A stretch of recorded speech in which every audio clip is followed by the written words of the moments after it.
ธรรมะประจำวันนี้ขออาราธนาพระอาจารย์ณรงค์ศักดิ์ทิตสีโล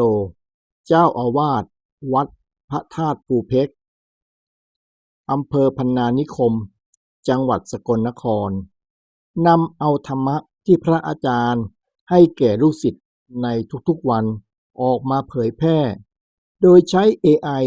เป็นผู้ช่วยสื่อเสียงของพระอาจารย์เช่นเดิมนะครับธรรมะรับอรุณวันพระวันพฤหัสบดีที่20พฤศจิกายน2568แรม15ค่ำเดือน12ปีมะเส็งทานการไม่เบียดเบียนความสำรวมการฝึกตนการบำรุงมารดาและบิดาสัพบุรุษบัญญัติไว้เหตุที่บัณฑิตเสพเป็นเหตุของสัพบุรุษผู้เป็นคนดี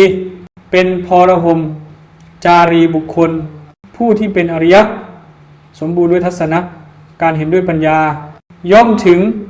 โลกอันเกษมพระพุทธพจน์นี้มาจากคุทกนิกายธรรมบทพระไตรปิฎกเล่ม25ความหมายของพระพุทธพจน์ 1. ทานการให้ปันสิ่งของความรู้หรือความช่วยเหลือช่วยลดความเห็นแก่ตัวและสร้างบุญกุศล 2. การไม่เบียดเบียนละเว้นจากการทำร้ายชีวิตและทรัพย์สินของผู้อื่นมีเมตตาต่อสรรพชีวิต 3. ความสำรวมรักษากายและวาจาให้อยู่ในศีลธรรมรู้จักประมาณในการบริโภคและใช้ชีวิต 4. การฝึกตนฝึกฝนจิตใจผ่านสมาธิและวิปัสสนาควบคุมกิเลสภายในหาการบำรุงมารดาและบิดาแสดงความกตัญญูต่อผู้มีพระคุณเป็นพื้นฐานแห่งศีลธรรมเหตุที่สัพบุรุษบัญญัติไว้ธรรมเหล่านี้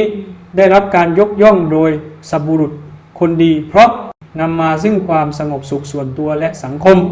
เป็นรากฐานของความเจริญทางจิตวิญญาณส่งเสริมชีวิตที่สมดุลและมีเมตตา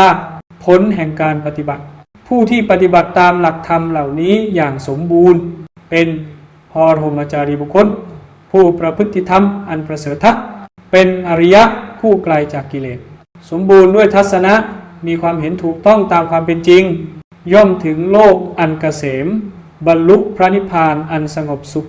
การประยุกต์ใช้ในชีวิตหลักธรรมการปฏิบัติในชีวิตประจำวันทานแบ่งปันสิ่งของแก่ผู้ขาดแคลนไม่เบียดเบียนละเว้นการทำร้ายสัตว์ความสำรวมรักษาศีล 5. ฝึกตนนั่งสมาธิทุกวันบำรุงมารดาบิดาดูแลพ่อแม่ยามเจ็บป่วยความไม่เบียดเบียนเป็นธรรมอันเอกความสำรวมเป็นยอดแห่งความอดทนการถึงพระพุทธเจ้าว่าเป็นที่พึ่งเป็นยอดแห่งความเกษมคุทกนิกายธรรมบทพระพุทธวจนะนี้สอนว่าเส้นทางสู่โลกอันเกษมพระนิพพานเริ่มต้นจากการปฏิบัติธรรมพื้นฐานที่ทุกคนสามารถทำได้ในชีวิตประจำวันโดยไม่จำเป็นต้องละทิ้งโลกแต่ประการใด